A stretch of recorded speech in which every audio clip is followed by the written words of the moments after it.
C'est un outil qui permet de mettre en avant tous les projets et de leur donner une concrétisation. Aujourd'hui, on parle tous d'études, on parle tous d'ingénierie, on parle tous de data, on parle tous de numérique. Mais à un moment donné, de toute façon, sur ces projets d'innovation, il va falloir que ça se termine sur le marché.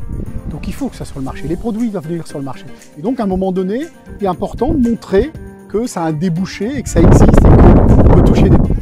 Si ça peut devenir le showroom, un showroom mutualisé, profitons-en. On est l'initiateur de ce genre de choses. Et bien si ça doit en profiter à d'autres, faisons-le, pas un sujet.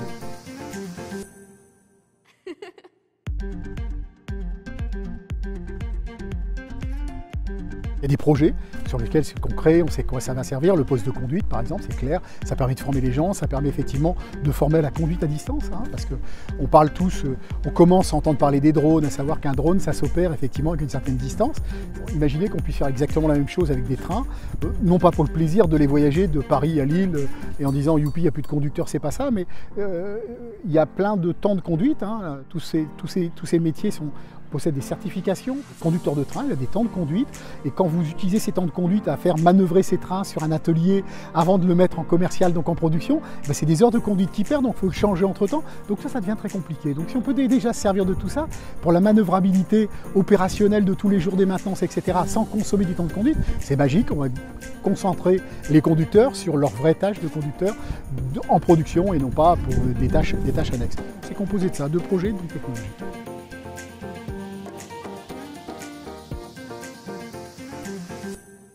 Ralinium n'est qu'un outil qui est mis à la disposition de la filière ferroviaire.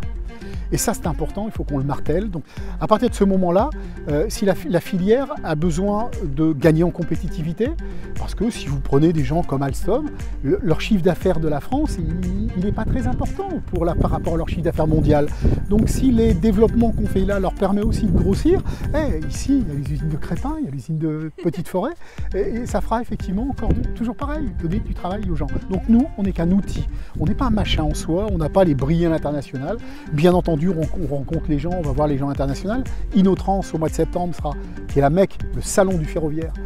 On sera présent, on passera nos messages, on montrera que l'industrie française, elle se dote d'outils pour effectivement avancer. Là est notre message à l'international pour permettre effectivement d'attirer encore plus de clients pour nos fondateurs et pour les gens effectivement qui nous font confiance en travaillant des projets avec nous.